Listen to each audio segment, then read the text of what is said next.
Hey fantasy fans, it's Dan here with Treebeard Book Reviews. Really excited to bring this review to you today, and it is The Howling Dark by Christopher Ruocchio, second book in the Suneater cycle. Let's get into it.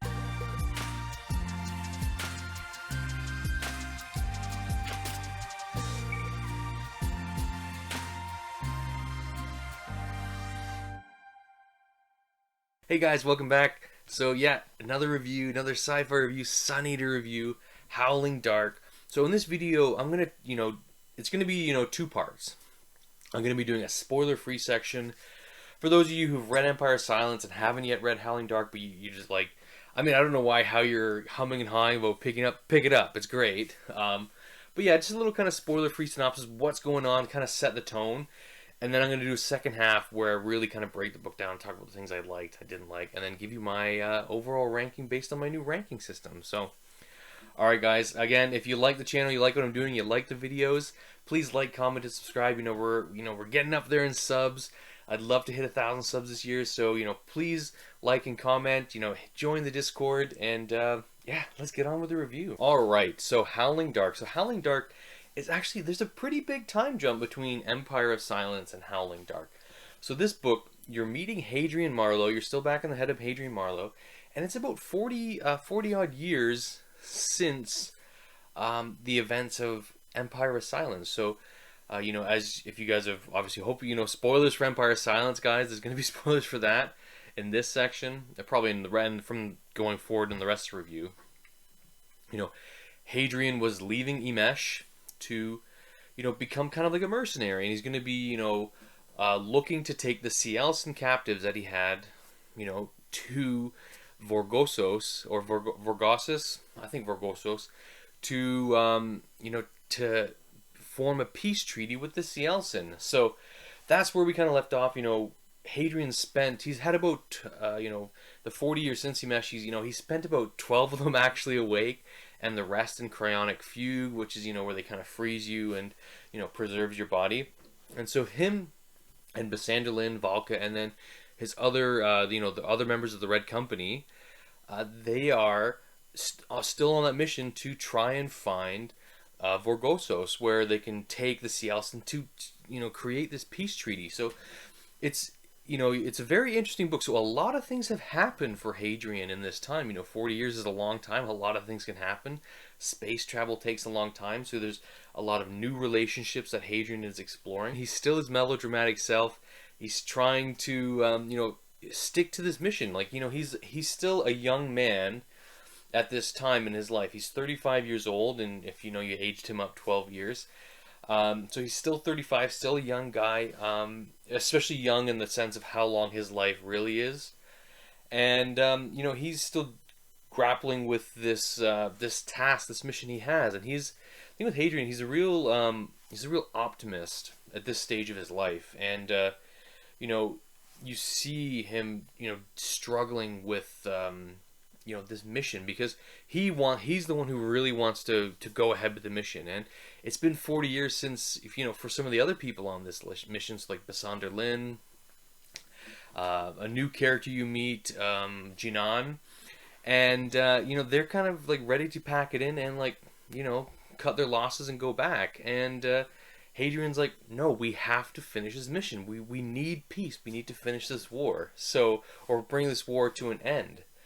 And so, eventually the book goes on, and Hadrian does discover Vorgossos, but, getting any further on, it's going to be a lot more spoilery. So I will kind of say, some of the things that happen in this book that, in terms of the grand scope of Suneater, so like world building wise, there's a lot more characters you're introduced to. So, you're meeting more characters through Hadrian. A lot of interesting characters, really fascinating characters. And the world just opens up. So there's not a lot of planet-bound stuff. A lot of the stuff takes place in space on spaceships, where they're either traveling from or traveling to meet at a certain location. So a lot of stuff happening in space, which I really liked. It was a nice change of pace from, the first book, like Empire of Silence. And then I guess kind of getting into pacing of the book. This book has excellent pacing. Like it's a long book. It's bigger than Empire of Silence. So as I said in my Empire of Silence review, it kind of slowed down a little bit in some parts. Like I felt it slowed down like right after the battle, like where Hadrian got out of the Colosseo and he's kind of stuck in this limbo period where he's he's like stuck in the royal house at Emesh, and like he's teaching the kids languages, and then he meets Valka and stuff like that. So there's just it really slowed down there, but this book doesn't. Like it's just got these great pacing like Ruocchio does. Like his writing just improved from like Empire of Silence, which is already really good, and he had this consistent pace where it does dip, but it dips for like it gives you that breather you need between some of the rising action. And yeah, I really enjoyed some of the work he did here. The pacing was great, really punchy in some parts. Like some parts I couldn't put the book down. And so I really enjoyed it. I really enjoyed the pacing of the book. I really enjoyed that we, kind of got off planet. And I kind of like that there's a lot more science fiction-y themes going on. Because I think with Empire of Silence, it felt like the Roman Empire reborn. Like a space-age Rome. And this one where it really kind of felt like, we're in a space-age world where, you meet some androids, they have some like human and cybernetic tech meshed. The space travel is really cool, and how they they start explaining it a little bit more. So yeah, I really dug all that. And I just kind of then spoiler free way at the end to talk about is the ending of the last 100 pages of this book. It's unreal. Like I've never had a book in the last 100 pages just like gut just punch you where I didn't want to put it down. And it's a big book, and there's so many good moments and so many good character moments with Hadrian and other supporting characters like Valka. But the end of this book, man alive, it's so good. Like this book was at so I'm going to give my rating now, and then I'm going to talk about the full going to full spoilers for the book. So I'm going to give this book S tier. Stunning book for Howling Dark. Like it was unreal, guys. Honestly, the ending of this book, like I was sitting at like Treebeard seal of approval up till like the last 100 pages. This book went from like, I wouldn't say 0 to 100 because like the book was always at like a really tight burn, but it just took off in the last 100 pages, and I just couldn't put it down. I was sweating. I was like, oh, what's gonna happen? But it's great. It's great. And Ruocchio, he just masterfully pulls it off at the end, and it was so satisfying. It was so satisfying. That's all I can say. So yeah, guys, that is the spoiler-free-ish review of Howling Dark. So now, if you want to stick around, and you want to talk about some of the things I loved in this book, let's kind of start breaking that down.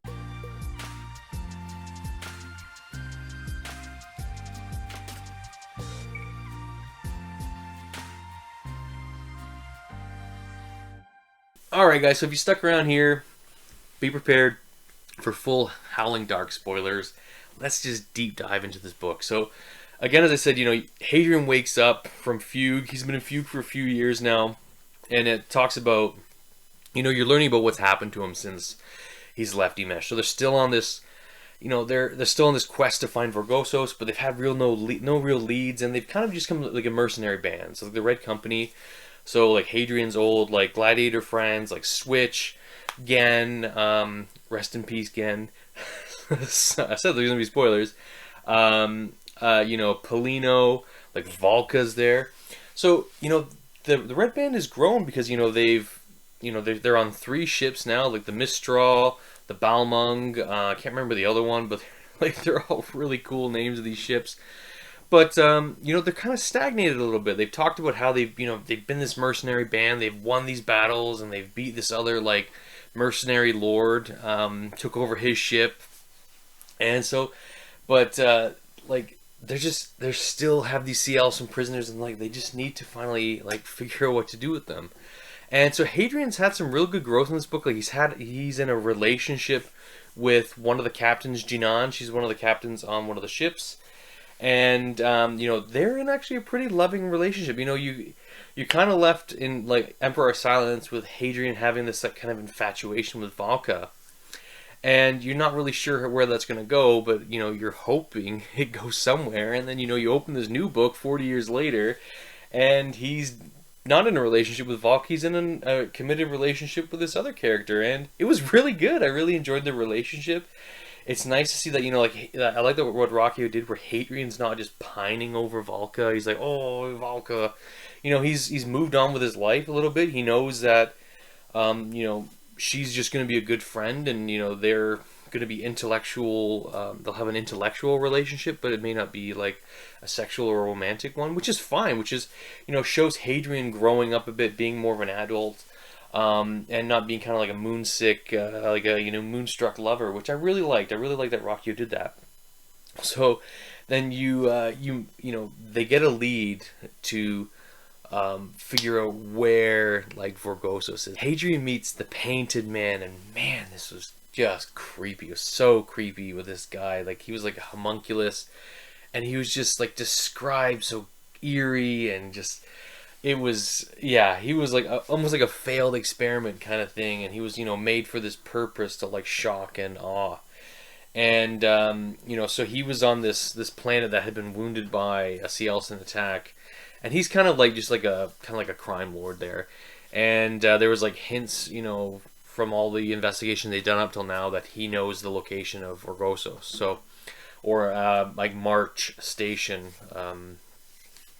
So they go to meet the Painted Man. Hadrian and the Red Company fall into a trap, as they do, and we lose Gen. It was so sad to lose Gen, but he gets attacked by these Psalms, which are like humans that have had like, they're dead, and they've had their bodies taken over by robots, and they're super creepy.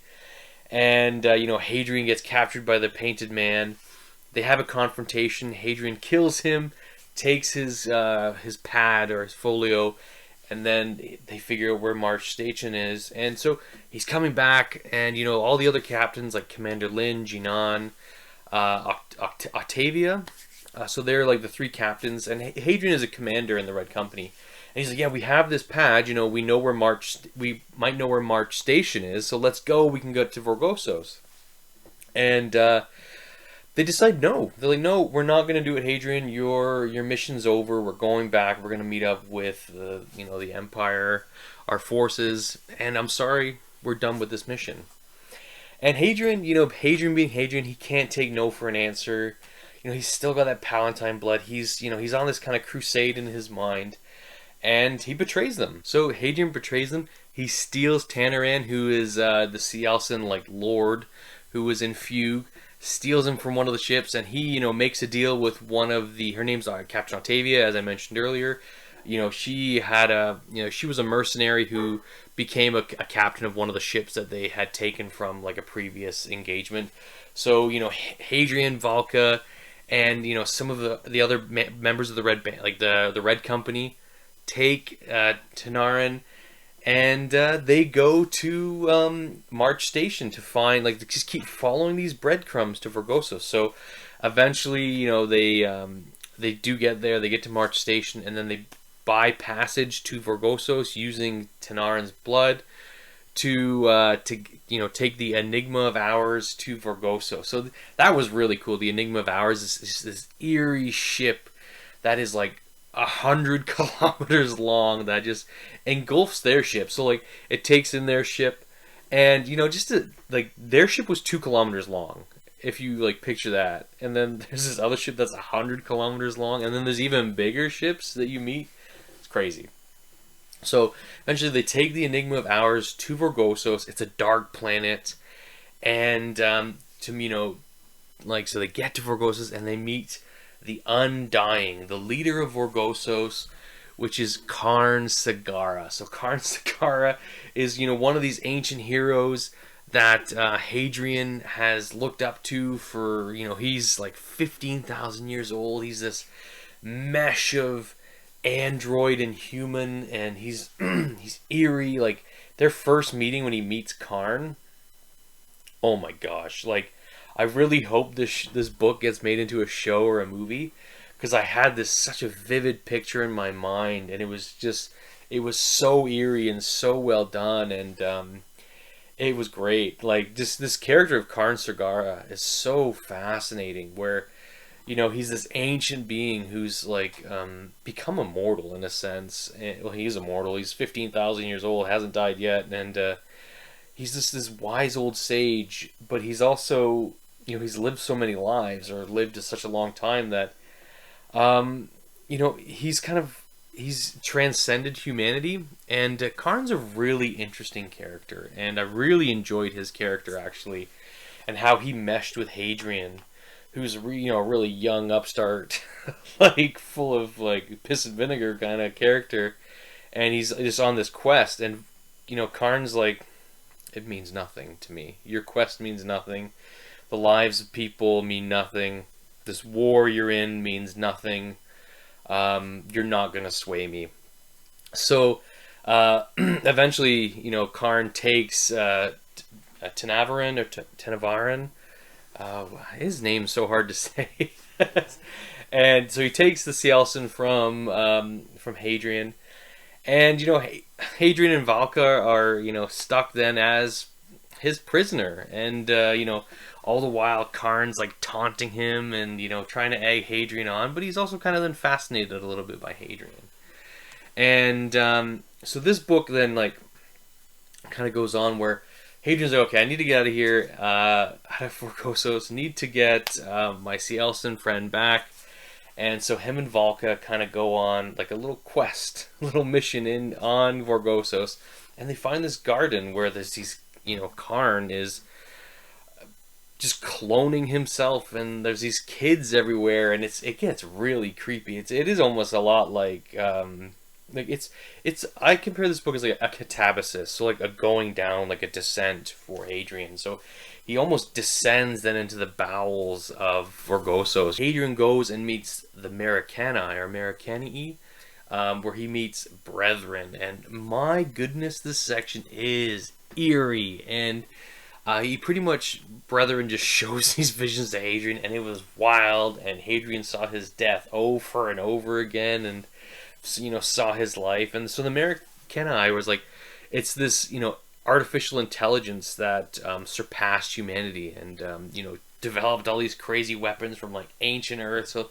this thing's as old as Karn Sergara, and Karn's kind of keeping this thing trapped in the bowels of Vorgosos because it's so dangerous, and it's been kind of waiting for Hadrian. It's it's seen him as some prophesized character in this world.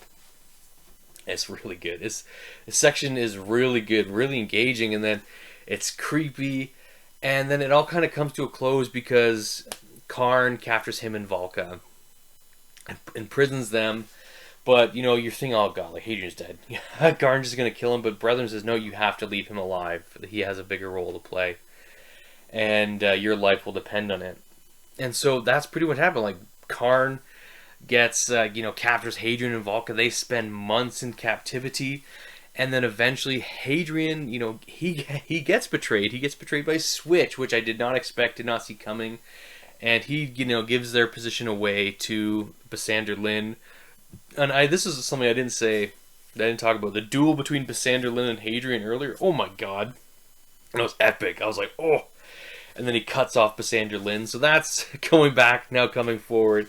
So Bisander Lin, he's on a crusade. He wants to capture Hadrian because he betrayed them, and he's ready to bring him back. And so he takes Hadrian, takes the Cielsen, and he says, "Yep, Karn, you're gonna set up a meeting with the Cielsen for us, and we're gonna just put this to bed now." So it eventually leads to this big culminating end where a Cielsen tribe, a big Cielsen tribe, show up in this massive ship that's like a moon. It's essentially like a moon, like a meteorite floating through space. And it's crazy. So they have these negotiations between the Cielsen and then the Empire, and you really start to see how alien the Cielsen are, and how Hadrian's like what he thought this conversations would go, and how he thought it would be. It's not as what he expected, and they really are alien, and he's starting to question himself. He's like, did I make the right choice? And you meet Prince Aranata and his son Nobu, or Nobuta, and he realizes he's like, these are not humans. They are their own race, their own people. They have their own ends, and our language is a barrier, and like our cultures are a barrier, and the way we evolved is a barrier, and they don't know if a peace can be made. And it's so good, this doubt that happens with Hadrian.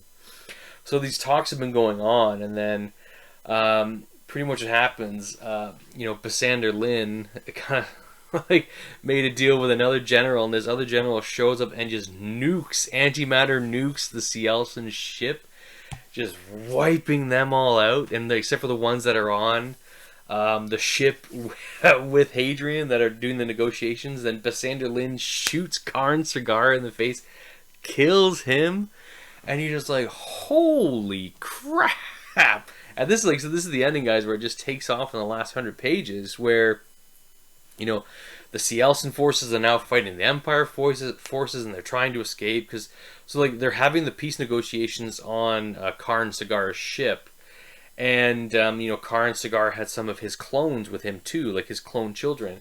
And so, when Karn gets shot, so these children shut down, and so he's clearly doing a data transfer of his mind to these children. So Hadrian and Valka save those kids, and they eventually come to this last battle with Hadrian. Hadrian has the prince's son, and he's trying to negotiate them. Let these people, let my men go, let these Empire soldiers go. And then the prince starts Prince Aranata starts killing them, and then Hadrian kills the prince's son, and it just explodes from there, and it goes nuts from there. So then Hadrian goes on fights the Cielson, fights Prince Aranata, and then dies. Hadrian dies, gets his head cut off, gets his arm cut off, and you're like, well, that was a fun story. See you right there. And but then you find that the Quiet had intervened, and they saved Hadrian. They brought Hadrian back, kind of not a reversal of time, but I'm not really sure what happened, to be honest. It's not super explained, but the Quiet are like, no, you can't die yet. This is not your time to die. And so Valka sees Hadrian get his head cut off, and she goes to kill Aranata in a blind rage, and then the Quiet had intervened, and Hadrian kills this Prince Aranata. So it was just, this last few pages of the book were just super intense, just unreal. It was one of the most intense endings of a book I've ever read. And one thing I haven't touched on too is the relationship between Hadrian and Valka. So after their imprisonment together for months with under Karn, Valka eventually started to thaw a bit, and fell in love with Hadrian, or realized that love she had for Hadrian, and he's always had that love for her. And now she's kind of reciprocating it, and it was good. It was actually really well done, and it was actually natural. It felt natural. No, it was actually really good. This relationship that Ruocchio built up for them, with their imprisonment together, and it felt quite natural. And I really actually did enjoy it. And you're like, finally they get together, and even the people in his companions in the Red Company are like, oh, finally. So, but yeah, guys, this is a great book. There were so many things that just happened, and I was just like, and yeah, it was, and everyone says The Demon in White is even better, and I don't know. As I said, stunning book, S tier for sure. It's just great, absolute masterpiece. Cannot wait to read Demon in White, and I'm actually reading Demon in White right now as I'm recording this review. So I'm gonna be working on that because I did get the arc for Kingdoms of Death. So I know this has been a super long review, guys. Like I said, I just love this book. This book is amazing. So tell me down below what you thought of the book. And again, we'll see you guys next time. Cheers.